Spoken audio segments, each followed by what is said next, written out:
They say life ain't always easy, and every day we're survivors. So forget the day, it's all about tonight. Act a fool and start a riot, be a rebel.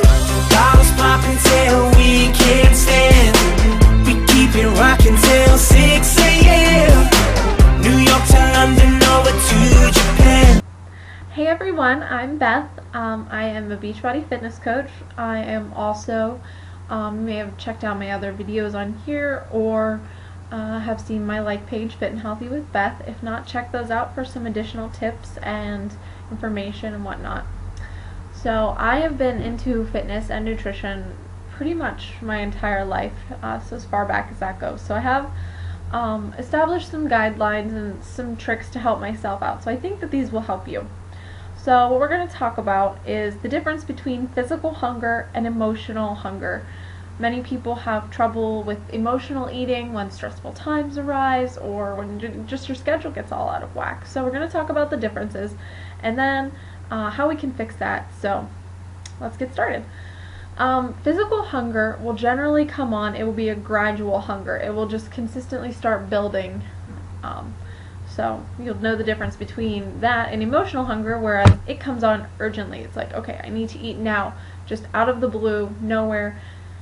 So there's that. And then also with physical hunger, different foods will fill you up. So you aren't going to necessarily, with emotional hunger, you're going to be craving a specific thing, whether it's pizza or candy bars, soda, whatever it is, versus physical hunger is many things will satiate you and will make you feel full, and you won't have a craving, you won't anything outlandish like that. You'll just, okay, it's time for my next meal. These almonds and this sandwich or whatever will fill you up.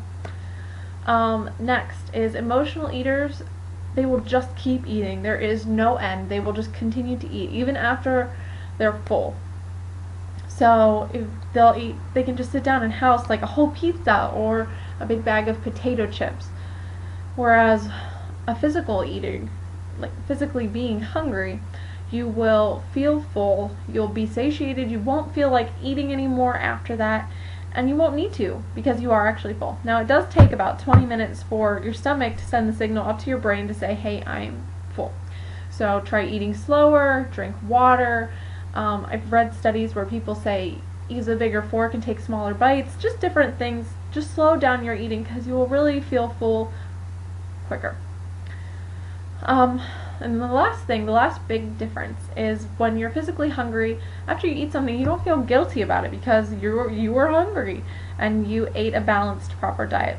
Versus emotionally, you're going to feel bad because you just ate that big bag of potato chips and now you feel like crap. Ugh, and you just feel icky on the inside, and you just know that you let your emotions get the best of you. So now we're going to talk about how we can start to fix these and how we can make you a healthier person overall with these tips. So you have to realize that you're doing it. You have to realize that you're turning to food when your life feels out of control, or when something just it's not going right, or there's a big change, or there's a new stressor in your life. Do not turn to food.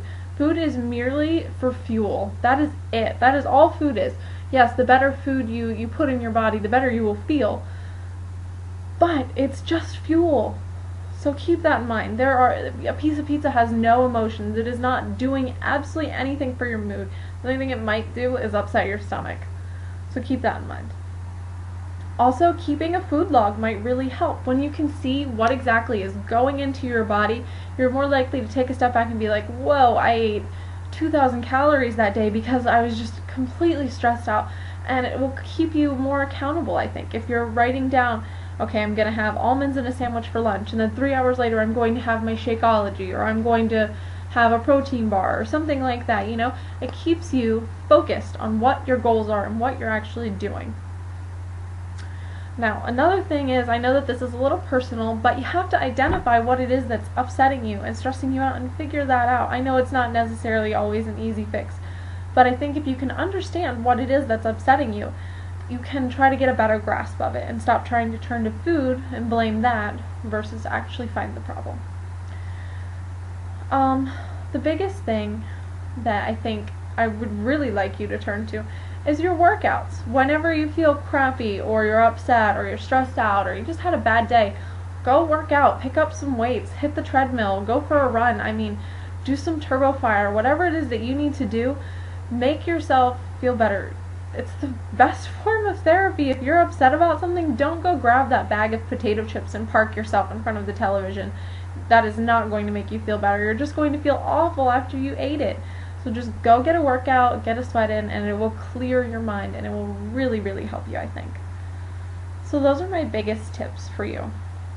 And I know that you can do this. So try to really focus. Am I actually hungry, or are my emotions taking control of me?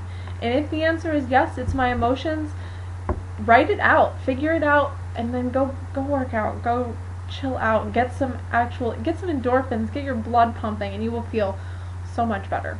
And I know that you can do this. And if you need some more help figuring this out or deciphering any of this stuff or any additional help, please feel free to contact me anytime, and have a great day.